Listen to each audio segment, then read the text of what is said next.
Good morning. Here are your stories for the second week of October 2020. The report investigating California's controlled load shed, another word for outages, of 1,000 megawatts for an hour on the evening of August 14th and 500 megawatts for 20 minutes on the evening of August 15th came back to Governor Newsom, noting a number of contributing factors. First, the heat storm that California experienced, the hottest in 35 years, that had temps well over 100 degrees in most of the state.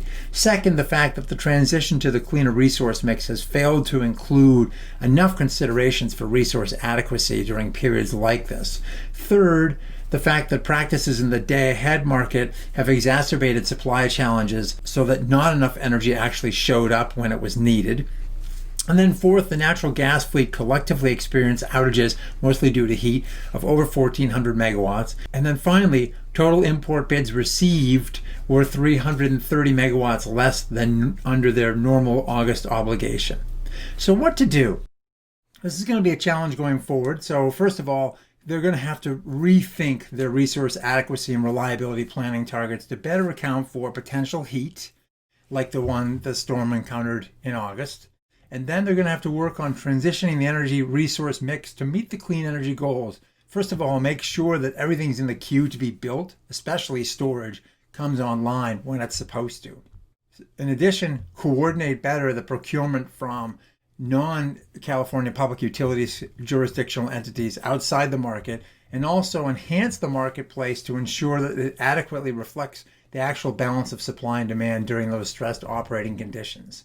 So a lot of work to do in the markets, a lot of work to do to make sure the resources are going to be there, and understand that with climate change, we're going to face these levels of uncertainty in the future.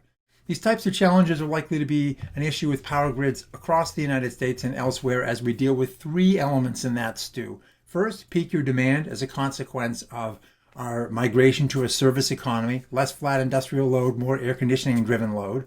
Second, more extreme weather. ERCOT in Texas doesn't even use a trailing 30-year forecast anymore. It doesn't serve them well, so they've gone to a 10-year trailing forecast for temperature. And then third, the fact that the weather now affects both the demand and the supply side of the equation. Now, in more positive news, Germany registered over 21,000 electric vehicles in September, a new record. Now they're up to 15% market share for that particular month. But Norway takes the crown. It sold 9,500 new electric vehicles in September, but that represented 61.5% of all passenger vehicles in the country. Also positive news from the Nordics. Vestas increased its EnVentus wind platform, its onshore platform, from 5.6 to 6 megawatts with software and hardware upgrades, increasing energy output by about 3%, which means their levelized costs of energies are going to continue to fall. So they're in this game with GE. GE has its 5.4 megawatt Cypress platform. Siemens Gamesa announced contracts already for its 6.6 megawatt platform. The race is on to build bigger onshore turbines. Pretty soon, though, we're going to run smack into logistical difficulties of getting those massive machines under bridges and around cloverleafs and onto trains. That's going to be the physical challenge, so we're going to probably see more on-site construction and segmented blades in the near future. In other news, Generac Power Systems announced it's buying Enbala Power Networks, which will allow it to use its backup power generation and its growing fleet of solar and battery resources to create virtual power plants.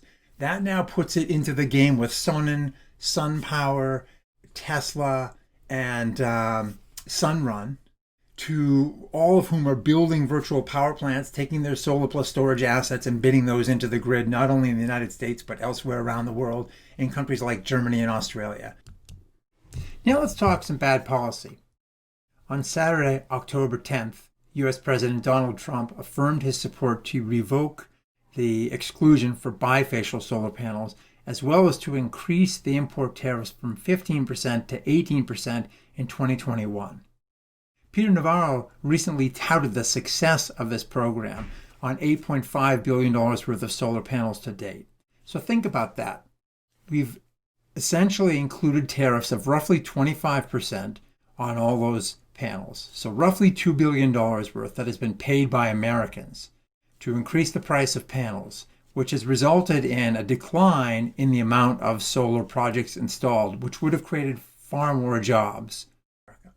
And finally, Somewhat of a cloudy issue here. A new study suggests the U.S. solar industry has had an overly sunny view and turned a blind eye to the realities of asset performance, with large-scale projects in the commercial, industrial, and utility scale sectors underperforming by about 6.3% relative to forecasts.